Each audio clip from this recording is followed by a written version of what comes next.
The city's efforts to reform the NYPD receive a stunning rebuke from Governor Cuomo. He called on the mayor and city council to go back to the drawing board and rewrite the book on police-community relations. CBS 2 political reporter Marcia Kramer has this. The graffiti scrawled by protesters on public buildings are the visible signs of unhappiness with the efforts of Mayor de Blasio and the city council to reform the NYPD in the new budget.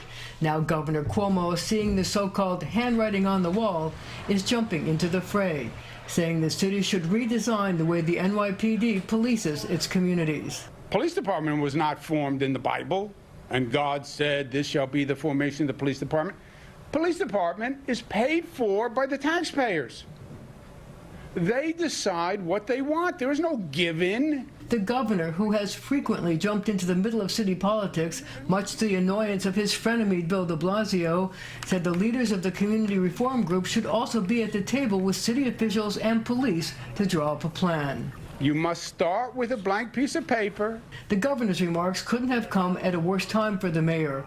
On the day after the budget agreement, the mayor found himself defending his decision to balance the need for reform with the need to keep the city safe as gun violence has spiked. He insisted that the vast majority of New Yorkers believe in the NYPD. They want to see the NYPD improve in some ways, but Lord knows they want to know when they call for a police officer to help them that officer will be there.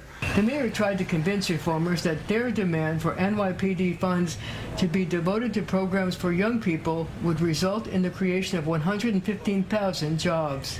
We want our young people to have a positive and productive summer. The reformers are just not satisfied. They say they're going to continue the protests and the conversation.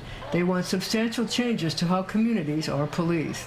The head of the city council's Black, Latino, and Asian caucus says it's sometimes hard for people who don't live in the community to understand local policing needs. Quality of life is also directly associated with police, right? So we want the same quality of life, and we deserve the same quality of life that everyone else has. Governor Cuomo wants all the police departments in the state to come up with redesign plans by next year. I'm Marcia Kramer, CBS 2 News.